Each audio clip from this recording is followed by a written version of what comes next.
Hi everyone, my name's Ben Hillier and I'll be your host on this episode. Today we're talking with Clint Bertenshaw about the refresh of the national standards for volunteer involvement and other volunteering frameworks that you can use in your volunteer management practice. Clint is the Director of Sector Development and Engagement at the Centre for Volunteering. He's an experienced operations manager, people leader and learning and development consultant who applies pragmatic approaches to tackling organisational problems. Clint also volunteers for youth community radio station Edge Radio Hobart, where he is an on-air host, training coordinator and committee member. This episode will cover all 8 national standards for volunteer involvement and give you some practical ideas as to how your organisation can meet these standards and strengthen your volunteering practice. Clint, would you like to introduce yourself and give us a brief overview of your work relating to volunteering? Yes, thank you, Ben. So, I am the Director of Sector Development and Engagement at the Centre for Volunteering, which is a great way of saying that I have the absolute privilege of being able to put together the resources, the workshops, do a lot of presentations to help really drive and develop the sector and to help volunteer leaders do what they do best without having the arduous task of trying to create a bunch of resources themselves. Absolutely love it. It's a great way to be able to work with a team of fantastic people to make a difference, not just to one organisation, but to all the organisations. So maybe I'm a little bit selfish in the fact that I've got the kind of role where I've got the ability to help and touch so many whilst being able to work for one organisation. Fantastic. Sounds like a great role to have. Yes. So, getting into the national standards, what led to this refresh of the national standards for volunteer involvement? Yeah, great question. The standards had not been refreshed since around 2015 when they were last released. Through the volunteer management activity, which many people would have heard of by now, the standards were reviewed and revised to ensure they can support volunteering into the future. Mm-hmm. So a full review was done of the standards, and what we wanted to do was make sure that they were going to not only be applicable as volunteering progresses 1, 2, 5, so on years down the track, but also make sure that they're more appealing and applicable to a wider variety of organisations. The standards as a framework are quite large, but we want any organisation of any size to be able to embrace and adopt the standards. So they've gone for a more reflective and contemporary view on volunteering and include content around diversity, inclusion and accessibility, and reinforces a reciprocal relationship between the volunteer and the organisation. Fantastic. So how do these national standards connect to the national strategy? Yes. So many will have heard that there is a national strategy for volunteering out there, and that was released by Volunteering Australia. And what I can say is, whilst they're separate, the strategy and the standards are highly complementary. The strategy provides a 10-year blueprint for volunteering in Australia with the goal and actions to achieve its vision. The standards provide a framework for volunteer management and engagement and really help to drive best practice in the sector. Much of what is required to meet the standards reflect the intent and spirit of the strategy. So you can start to see how they really work together, and that whilst the strategy itself is a little more high level and a majority of the actions in there are going to be focused towards the peak bodies, government agencies, there is still enough in there that volunteer involving organisations can get a hold of to support and endorse and promote the strategy. And with it being underpinned by the standards, if you're working towards both, well, you start to really implement best practice and really drive best practice within the sector. Right, okay. And in New South Wales, we have our own volunteering strategy and volunteer charter. How do those state-level strategies connect to the national standards as a more federal body kind of work? Yeah, well, firstly, I think it's fantastic that New South Wales has actually got its own strategy as well, because I think not only does that show a real dedication to volunteering, but it just shows that, at a government level, there's a real backing for volunteering within the state. In adopting the New South Wales volunteering strategy and the New South Wales volunteer charter to help drive this. So what I should say is that whilst the strategy is quite high level, and it is a great document to read, it's quite practical in its approach, the charter itself is almost like the instructions. Right. Which is fantastic. The charter has been developed as a first step tool for organisations, and can help set an organisation on the journey.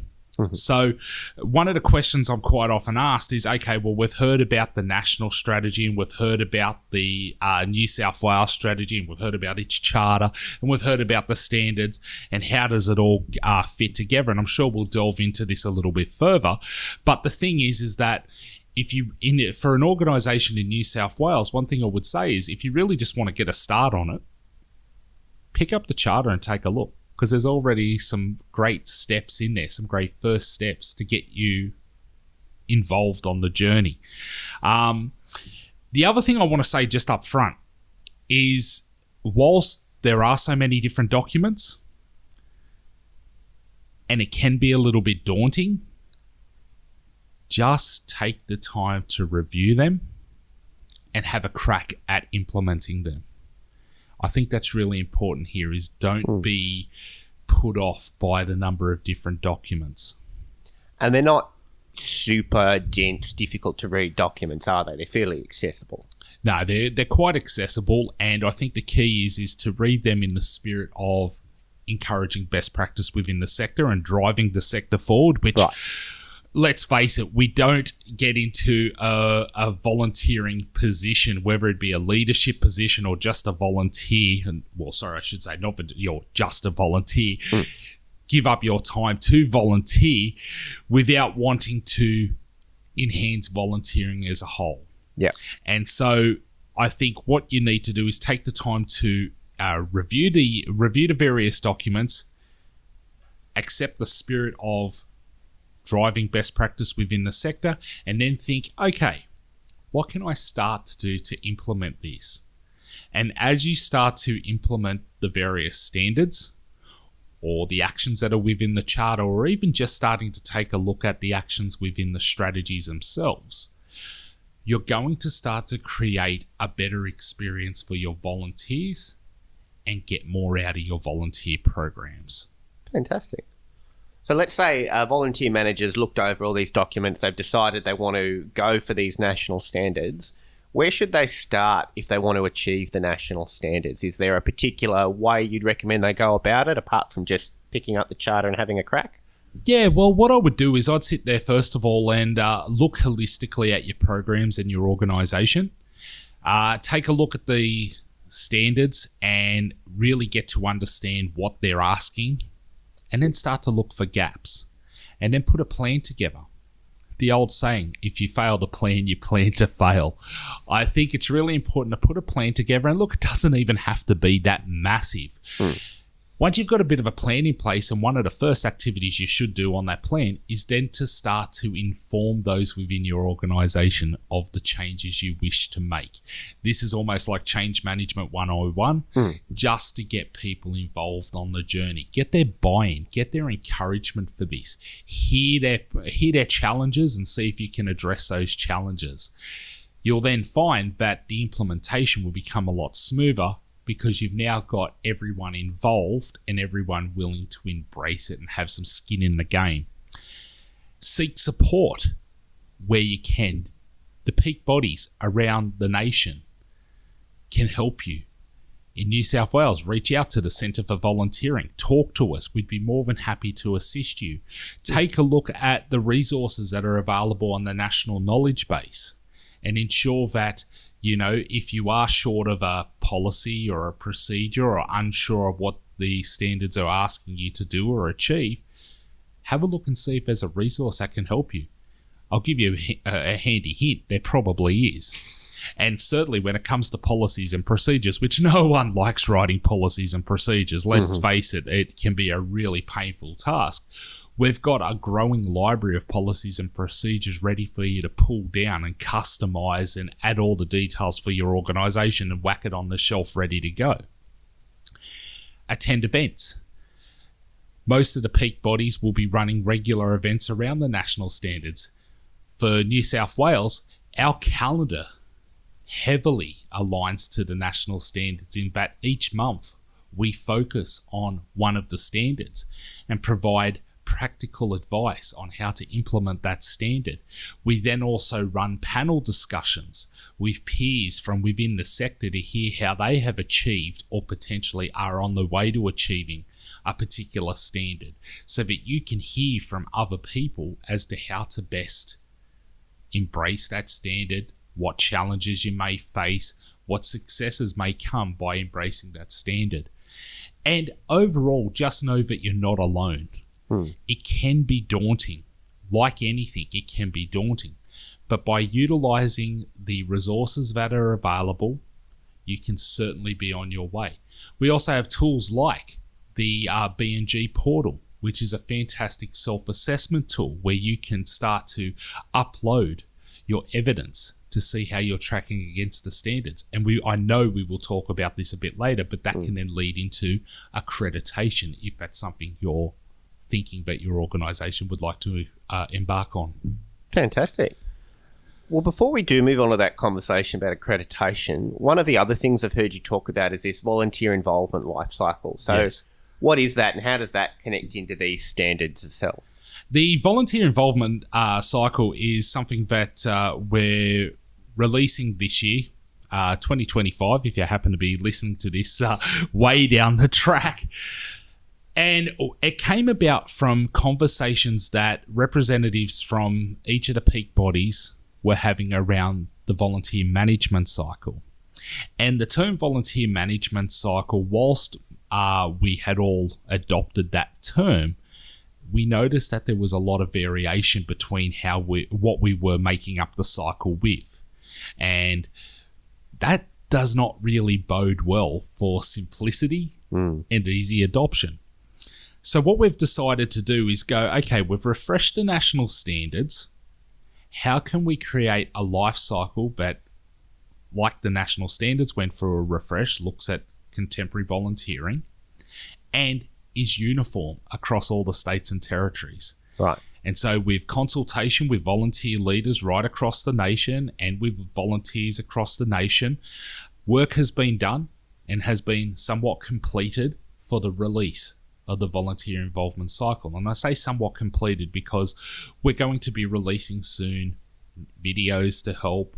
There's work going on in the background to update the digital handbooks to incorporate, well, it's going to be a full rebuild to be rebuilt in alignment to the volunteer involvement life cycle. And what it will provide for volunteer leaders is a great visual and guidance for the whole life cycle of a volunteer in an organisation. Right. And the activities and considerations that should be made to ensure that that experience is the best it can be. And because it has been underpinned by the national standards, you can be sure that it's going to provide best practice within your program. Fantastic. So coming back to that idea of accreditation, what kinds of accreditation are available for organisations who want to use the national standards? Yeah, absolutely. So accreditation is something that the majority of the peaks across Australia have adopted or are in the process of adopting. And at the Centre for Volunteering, you can actually be recognised as an exemplary volunteer involving organisation, or an EVIO. And if you are on your way to achieving the national standards, I highly recommend that you reach out to the centre and find out a little bit more about the accreditation process, but let me give you the early mail on it. Essentially, utilising a tool like the B&G portal, uploading your evidence, and then we go through a two-part process of assessment. The first is the assessment of all your relevant documentation, your evidence, to see how you are meeting the national standards. And the cool part about using the portal is that there is a lot of links that have been done between the portal itself and the national knowledge base, so that you've got quick access to policies and procedures and resources to help you achieve that particular standard.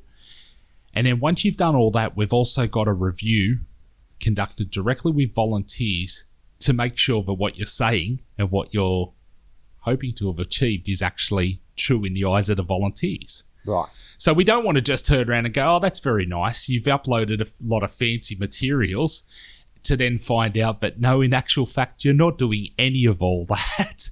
We do want to make sure that volunteers feel like they are volunteering in a program that is exemplary. And once you've achieved all that, you'll get a nice little badge and certificate to show that you've achieved it. And that is a great way of actually indicating to the sector that you are the creme de creme. Fantastic. Well, I think you've given us a great overview of the standards and some of the practical uses for them. Is there anything else around this you'd like to comment on? Look, the biggest thing I want to say is please don't go it alone. Do reach out to the Centre for Volunteering. I'd be remiss if I didn't promote my team at this stage and say that the team does a fantastic job in supporting volunteer leaders right across the sector. I don't care what your volunteer organisation does, what your mission is, what your vision is, what your goals are. If you're in the volunteering sector, we want to help you. And even if you are a volunteer, we may have resources and tools to support you as well, particularly if you're looking to take your journey to the next step and get into volunteer leadership. There are plenty of resources on the knowledge base. The knowledge base has got articles, videos, podcasts, research papers, and apart from a fantastic policy and procedures library, a really fantastic e-learning library of really well-developed pieces of e-learning that you can do for free on your own time from anywhere you've got access to internet. So I really recommend that you embrace that. Make sure you check out our workshops and events where we will obviously focus on the national standards. We will also have information sessions coming up throughout the year to learn more about implementing the national standards as a whole and how that can lead to accreditation. And of course, we've quite regularly got subject matter experts from all walks of life coming into our events calendar and presenting on various topics that volunteer leaders are telling us that they want to hear. And it doesn't matter when you're listening to this. 1 year, 2 years, 3 years down the track, hopefully this podcast is still going then. We will aim to continue to do this because we feel as the peak body, it is absolutely imperative we're providing the sector with the tools, knowledge and resources to optimise volunteering. Fantastic. Well, thank you, Clint, for your time today and sharing your advice and expertise. Thanks, Ben. Where can people go to find these resources and workshops and things you've been talking about? Volunteering.com.au is the Centre for Volunteering's website. Highly recommend you bookmark that site. Head over there for all the information. Please sign up to our newsletters. We have a couple of different newsletters that will go out throughout the month. The Voice, which is a fantastic newsletter providing all sorts of pieces of information around what's going on in the sector within the Centre for Volunteering as well. And we've also got our professional development newsletter, which will provide you a rundown of all the various different professional development events and resources that are being released on an ongoing basis. And of course, the volunteering.com.au, the Centre for Volunteering's website, is the quickest way to access the knowledge base. There's a fantastic link right there on the front page. Click on it. Get access to a wealth of knowledge. Fantastic. Well, thank you again for your time, Clint, and thank you to the listeners for tuning in. You've been listening to The Voice of Volunteering, produced by the Centre for Volunteering. For more resources, training, news and support, visit our website at volunteering.com.au.